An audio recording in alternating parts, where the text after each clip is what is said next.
you. They've been playing really well as a team unit. Again, not mismanagement like Dave Roberts and the other NL teams out there. But I'm still taking the Cardinals. So you got a battle of two old NL Central foes, and if you think the Astros are getting the World Series, which I could see happening, but I mean they got to go through the Yankees first.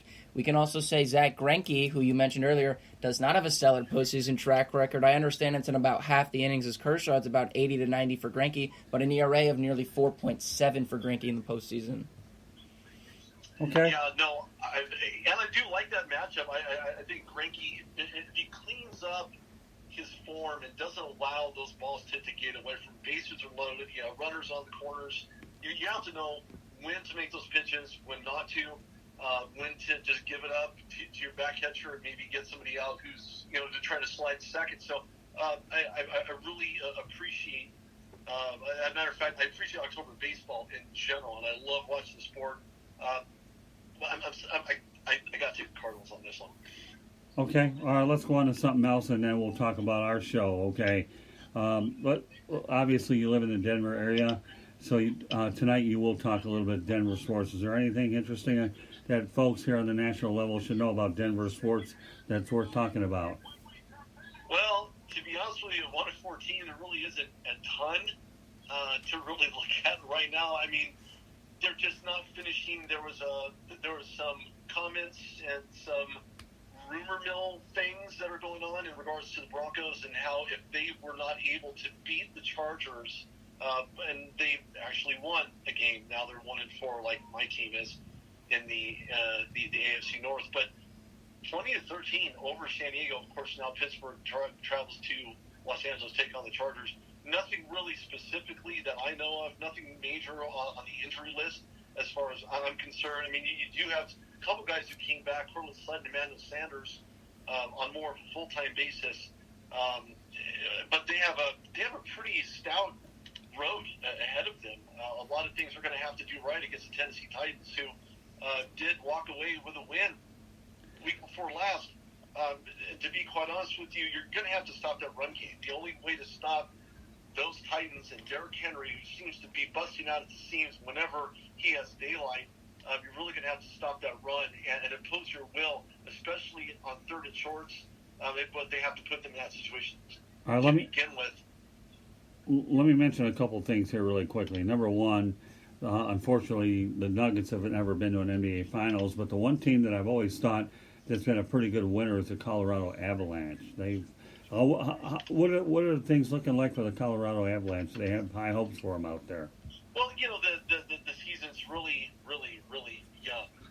You have some game day, action going on here 5 days into the season as kickoff, more like puck off, happened on the 5th of October. Right.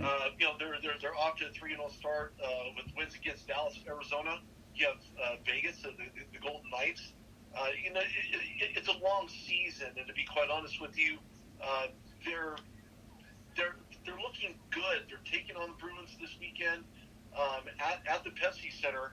I don't know if I'm going to be able to attend that game. Matter of fact, that game's going on tonight at 7. Actually, the game probably is already underway. But they come in at 5-0. There's some undefeated things on the line right now. They are 2-0-0 with no ties to association. But the season's young. It's just starting. Clearly, the NHL is doing a fantastic job, and I have to give kudos to them on this point only.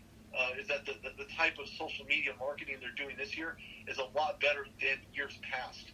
And to be quite honest with you, I think back to the Avalanche, they look really good. Ian Cole returns to the lineup. He's missed a couple games in the regular season. He was obviously ahead of schedule from being injured. But you have Kadri, Donskoy. They were all practiced good for that. And so far, because it's such an early season, they're figuring out who Landeskog is and that McKinnon line or the Rantanen. I really like the way Rantanen came in at the tail end of a very abysmal season, along with Colin Wilson. They did make some key signings in the offseason, which really helped bolster this roster. Of course, you got to really keep things in perspective and keep things going because, as you know, in the NHL, there isn't a whole lot of changeover as far as lines are concerned, players on those lines. But I do like the Avalanche. I really enjoyed watching them, especially in postseason. And you mentioned the Nuggets. I really liked watching the Nuggets last year. Of course, I'm from Southern California, so I obviously appreciated watching the Lakers play. But I do like the Nuggets. I think they have a fantastic lineup. They brought back some old faces, keeping them on pretty decently sized contracts in association. And, of course, the NBA season is just kicking off as well, at least from a preseason matchup. And, of course, they're playing the LA Clippers tonight in Los Angeles, speaking of Southern California. All right, let me make this point here, and then we'll talk about our show, okay? I've been following Denver sports a long time. I actually saw the Broncos win Super Bowl 33 in Southern Florida, and the Broncos have a fine history. But you know what? For a team that relocated from Quebec, the former Northeast, the Avalanche has actually developed a pretty good history in the Rocky Mountain area, considering that the first hockey team was named the Colorado Rockies many years ago. But, you know, so I got to tell you, the Avalanche have a pretty good history in that market. Yeah, they definitely do. A lot of watchers, even though the last season for the Denver Broncos weren't obviously going all that well. This season still not going all that well. And for the first time in Broncos history, they lost at home in back-to-back games. So it really kind of does not sit well with Broncos country around here. But, of course, you can always turn your attention to the Nuggets or the Avalanche, and obviously the Rockies are not in it. They had a pretty decent start, lost a lot of games during the regular season. They didn't need to lose. Didn't really have a ton of injuries from my understanding, and with that just end up falling short. Okay. So a lot of Denver sports going on around here. Okay, and one other note before we let you go here. Obviously, you and I began our first show, Motorman and Rude Dog. How did you like our first act? And for people listening to the first time on the Sports Exchange, let everybody know what we're looking to accomplish with this show. You know, there's a lot to accomplish on this show. And since we're in our infancy, of course, you have to crawl before you can walk. But you can go to @TakeNoPunches, follow us there. We're going to have a show coming really real soon. But ultimately, what we're trying to accomplish is being able to play both sides of the fence, not quite good cop, bad cop, but at the same token, be able to tell it like it is. Right. And again, taking no punches. And, of course, I won't take one because I'll be ducking halfway through. If I happen to jab back, you'll know it. Yeah, well. So we're just trying to get people to follow along, check out our stuff, @TakeNoPunches. That's Motorman and Rude Dog you'll find on Twitter. And, of course, stay tuned for episode 2.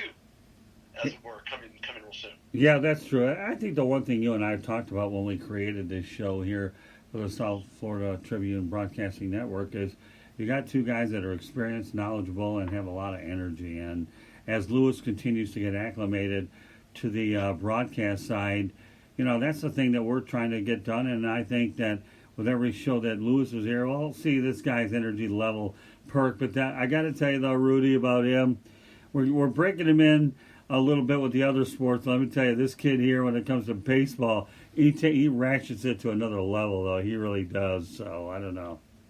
Well, I definitely like the energy. It was a pleasure coming on tonight with you guys. I appreciate that. Yeah, thank you. So, I mean, any other final thoughts? Rudy? Well, you know, right now I want to interject here for half a second. Now that the New York Football Giants have found a way to come within 7 of the New England Patriots, there are a lot of key points in regards to this matchup. Guys getting open, obviously Golden Tate going down with that hand-eye coordination, you know, dropping dimes from Danny Dimes, of course, making a long-distance phone call to the end zone. But I think the Giants have a really good chance. Of course, they've had their number. Patriots have lost 2 Super Bowls to the New York Giants, so anything can happen. I said it on Twitter. You can follow me at Rude Dog Reyes. I tell it like it is. I call as I see it, and that's just the way it is. Well, I don't think any of us saw tonight being a close game, and boy, we looked like a bunch of idiots. So everybody saw a route coming here thinking that the Giants are at their most vulnerable, and but evidently, sounds like to me they're hanging around, aren't they? So. Yeah, 14-21 right now, coming into the beginning of the third quarter, especially. And it's hard to win in New England. The weather's so brutal. The wind's blowing side to side from upright left to upright, right side. So it makes it for real blistery conditions. And predominantly, Patriots are extremely good on taking care of business. But there was a forced turnover by the Giants' defense. George Jenkins with a pick. And ultimately, it's a defensive pressure that's really manhandling that line. Terry Bradshaw said that in the pregame as the Giants just breaking runs right here for another first down. It just goes to show that guys like Terry Bradshaw, the other TB12, by the way, if anybody didn't know that, won 4 Super Bowls. To his credit, under Chuck Noll, one of the most winningest coaches in the NFL outside of obviously Bill Belichick and one other. However, it's about Daniel Jones getting acclimated to the offense. Defense is just really getting it done for them. They ranked 30th in the NFL on pass rush, no turnovers, a wide receiver open at the 50-yard line. That's absolutely insane. So the Giants are taking care of business, so hopefully the Broncos will take care of business this weekend against the Titans. But the Giants are doing it, and they're doing a lot of lackluster. I'm not going to say that they're bad players, but you don't have the explosive wide receivers and tight ends. You just don't have that. So you get a lot of backup guys getting opportunities to shine, and they are. Okay, Rudy, every guest has been put on the spot tonight. You're going to get it as well, okay? The Miami Dolphins are taking on the Washington Redskins. What would you name it if it were a bowl game? The fish out of water caught by the Redskin. I think the Redskins get their first W. Okay, but you got to give me a bowl game, not that. The bowl game? Yeah, what are we going to call it? I call it the Stupor Bowl myself. Goldfish Bowl. Huh? Goldfish Bowl. Goldfish Bowl. That sounds like you think the Redskins are going to run ship on them. I mean, I called it the Toilet Bowl because it's just a battle of the crap. And I call it the Stupor Bowl because I don't think either of them are going to get to the Super Bowl. So if I put Stupor Bowl in there, it gets you at least somewhat close to that extra digit in there. Hey, listen, Rudy, creativity has no limits to it, pal. Just know that, okay? Just know that. Not in my lifetime. Not mine either. And Lewis is just getting started, so. But, yeah, no, I know. So, well, like I said, we're going to have a lot of fun over on our show, the Motorman and Root Dog Show on the South Florida Tribune Broadcasting Network, Scott Morgenroth and Rudy Reyes. So, meanwhile, Rudy, we'll let you get back to the missus and watch the rest of the football game. And we'll be welcoming Damon Knight to wrap up our night. So thanks for being on the program, Rudy. Appreciate it. We'll talk very soon. Okay, pal? Sure. Sounds good. Thanks, guys. All right. Have a good evening. Thanks. Take care, Rudy. You too. Nice talking. Take care. You Thanks. too. Likewise. Bye. So, all right. So what are your thoughts so far? We got Damon Knight coming in, obviously. He's interested in talking your sport. So what we're trying to do with you tonight is give you a little bit of balance so you can rack it up when you do get your baseball opportunities. So, there you go. Yeah, give the dog his day, right? Yeah, But no, he's world. I mean, he's the version of sports worldly, pretty much. You know, he's very knowledgeable in hockey. You know, I'd argue with him on the statistics, but that's just because I'm a finagler. You know, I like to be exact. I'm not going to say all the numbers were correct, but, you know, that's besides the point. I think the guy was very passionate. I love passion, and I love passion in what you do. I love passion in what I do, and I like passion in what he does. I love the passion in what Mark does. I love the passion in all the guests we have on this friggin' show. So, you know what? It was fun. I mean, talking to Rudy was great. I love seeing somebody who has a very good, you know, background with various sports like he does. You know, me, I'm pretty much I'm baseball, music, and football. Those are my 3 fortes. But you know what? I love it. You know, I love talking to him. Hopefully we're going to talk to him again soon. Yeah, but when I first got to know you, it was baseball, music. All of a sudden, we've incorporated football. Well, yeah, you know I've always liked football. I've been a football fan. But no, I haven't. That's not how you sold yourself to me. No, I didn't sell myself because... Well, what are you talking about? Wait a minute. Hold it. Yeah, you told me you're from Detroit. So you know what? I started going all Ernie Harwell, and I went 68 World Series on you. Forget that. I don't want... No, initially, when we sat here and started doing this thing, I'm a baseball and a music guy. And you know what? That was okay because your stuff's off the charts, okay? Yeah. But obviously, now that you have been elevated to broadcast, you know you better learn it all, and you're coming along all right. Yeah, I mean, I got some pretty good football stuff in the works. So I know you do. I'm not doubting that. I mean, I'm sure that Katrina McCormick over at FAU is going to be thrilled that you're going to be the regular baseball writer And you will be the regular baseball writer for the Tribune as well. Yeah, that's covering right. FAU baseball. We'll make sure you get in there. All that FAU stuff. I'm excited to cover. We got that game on Saturday. Right. Oh so yeah. We're getting ready for that. I'm going over game notes. I'm looking at FAU's previous record. They've won their last 3 games, I believe. I don't think they've played since the